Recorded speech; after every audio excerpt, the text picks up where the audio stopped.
With injury updates and more, this is Pro Wrestling Central. My name is John, and you're watching the Wrestling Report.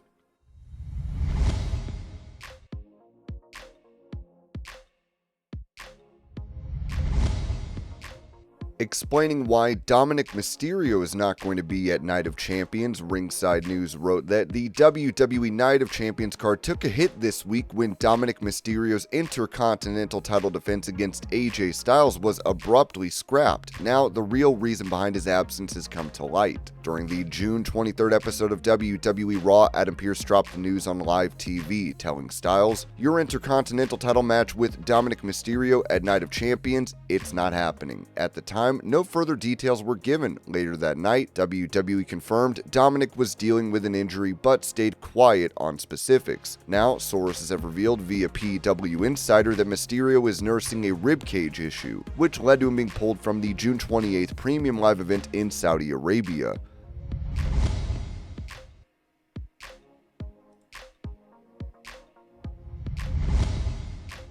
Asked how creative meetings have been in AAA following WWE's acquisition, Conan noted on Keeping It 100, "Bro, it's a lot easier than you would think. We collectively agree on most of it, 80%. Yeah, I'd even give it an 85, and at the end of the day, you're going to do what's best for business. That's really it, you know? But I think, like, if you and me were in a room and we were writing, right, we'd kind of have the same idea where we want to go, right? And that's the same thing here. We all kind of know where we want to go, and so we all agree on mostly everything. Have there ever been any heated discussions in the creative meetings? No."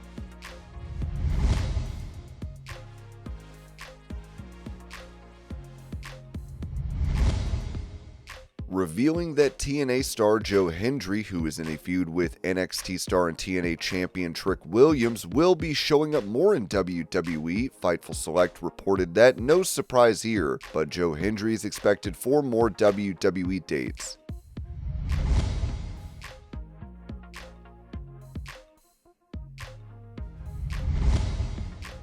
Explaining why Otis has been off WWE programming, WrestleVote said this during a Q&A session. "Yeah, he's out of action. Don't know if it's an injury or a personal issue. Otis is currently not on the roster, which means they're not available for whatever reason, personal or injury. They're just not available for weekly TV at the moment."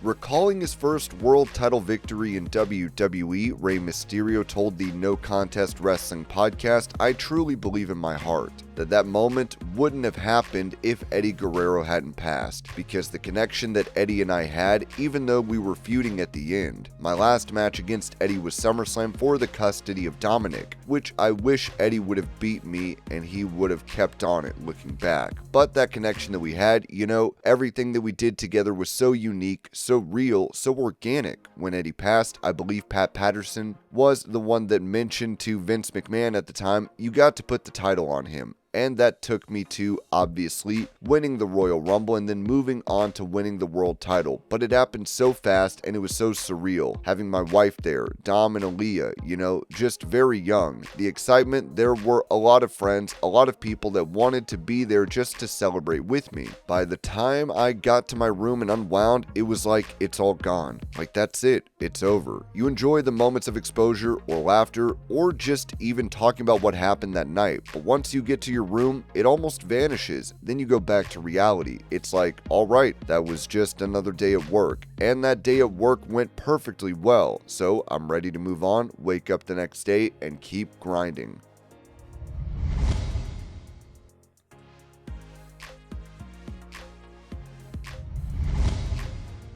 In that same interview, Rey Mysterio talked about losing his mask in WCW, saying in WCW at the time, a lot of the luchadors were losing their masks. There were a couple guys that they wanted to take the masks off, but they didn't agree to it, and then my name started to float around. Scott Hall, I guess he told Eric Bischoff, he said, "Ray, why are you wearing a mask, man? You're a pretty mother," so I guess that eventually got to Eric. Eric Bischoff didn't really understand the significance of the mask. Halloween Havoc, 1997. him. The match that put me on the map against Eddie Guerrero. That was the night I was going to lose my mask the first time. I got a call from Eric. You better show up, because if you don't, you're in breach of contract. I showed up, tried to talk to him the night before. It wasn't going my way. Literally, a match before, the finish has changed. I realized that night working under pressure is really good for me. But yeah, later I did lose the mask. When WWE picked me up, I'm thinking in my head, because I was already wrestling for 2 years without the mask. I gotta figure out what gear I'm gonna bring. Maybe a couple days before my debut, they were like, "What mask are you wearing?" They asked me. The office did. I'm like, "What do you mean what mask? I've been wrestling without a mask." "Oh, no.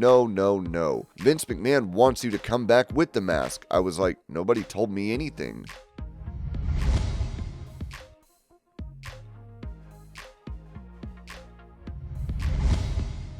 Touching on the initial plans for Liv Morgan at Night of Champions prior to her shoulder injury, Ringside News wrote that Liv Morgan suffered a dislocated shoulder injury on the June 16th edition of Monday Night Raw, and it ended up changing a ton of plans. This included the fact that she was set to have a huge title match at Night of Champions. According to Corey Hayes of Bodyslam.net, Liv Morgan was originally planned to face Io Sky for the Women's World Championship at the Night of Champions Premium Live event on June 28th. This would make sense considering the fact that Liv Morgan had been feuding with Io Sky for quite a while before her injury. Even on the June 16th edition of Raw, Morgan had a confrontation with the Genius of the Sky. This comes after we have previously reported that Morgan was at the center of multiple storylines heading into the summer, which are now being rewritten on the fly after her unfortunate injury.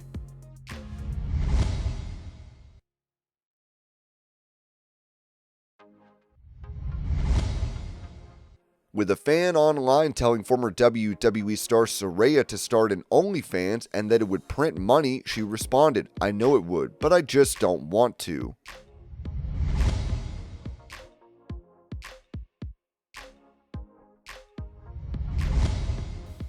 Mentioning those that are supportive of her in WWE, Jade Cargill noted on the Raw recap show Terry Taylor and William Regal as well. "Those are the unspoken voices that always check in with me and make sure I'm good. They're very cut and dry, as in if it's something they don't like, they're like, no, throw that away, we're moving on. I have so much pressure on my back. Someone else can go out there and make a mistake and they're like, oh, okay, that person is fine. But if I make a mistake, oh no, I told you. Even though I've executed this move about 5 times, it's that one time and it's just that perception because they know I have such pressure on me. They want the best for me, so if they see anything that won't be seen in a positive light, they cut it right then and there. No one can tell you who you are, so I'm going to go out there and represent regardless of how people feel about me. At the end of the day, the only person who has to sit in this body and deal with this mind is me. Nobody's going to tell me what I'm going to do, what I'm going to believe. I'm the playmaker, and I'm in control of my destiny."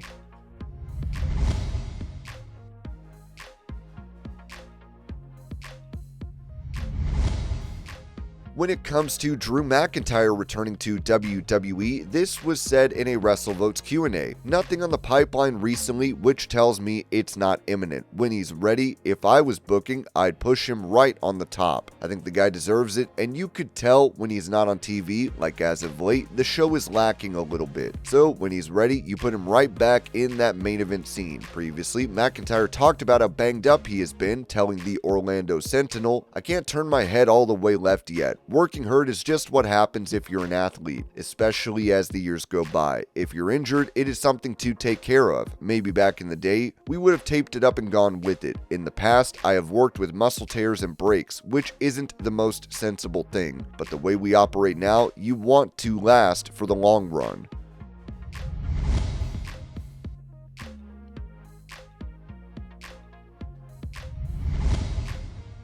Asked how far in advance WWE plans for their storylines, John Cena told Collider, "I don't want to spoil any of the stuff for the final year, but I think your question is great. I've been in a lot of avenues of entertainment. I've read the morning news, I've hosted award shows, I've had slime poured all over me. I've done episodic television, I've been able to be on screen, I've been able to be on your phone, and I've been in arena life. There is no more adaptable form of storytelling than WWE. WWE can change saying Jay's story as it happens live. You're seeing so far over the farewell tour dates, the 18 of 36 so far, we've made a ton of pivots right there in the moment. As we get close to the end of this thing, what dictates those pivots is the audience, and I think the audience will begin to feel differently because now we are truly coming to the end. So if you ever had a voice to use, if you ever wanted to say something, I hate to steal my own cliche, but the time is now. I look forward to the road ahead because the audience is going to dictate the direction we go. I think it's a wonderful time to be a fan. I think a lot of different talent are being able to capitalize on all we're doing, and I applaud the WWE for always being able to think extended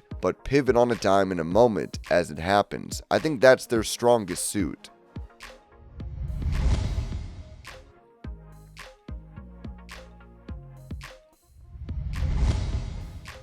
With Kevin Owens set for neck surgery, he gave an update on his condition, telling Cody Rhodes, "It sucks, but it is what it is. For months, I thought I could tough it out. The pain would come and go. Some days were better, some worse. But the last week, everything caught up with me. The numbness, the weakness, it all hit at once. That's when I knew it's not getting better on its own. I can't wait to get the surgery. Not just to get back in the ring, but to not be in pain. It's hard waking up every day and feeling like your body's failing you. I've never been good at sitting still, but this time I have no choice." And this was your pro wrestling news update. I hope you're all having a great day. Thank you so much for watching, and I will see y'all later.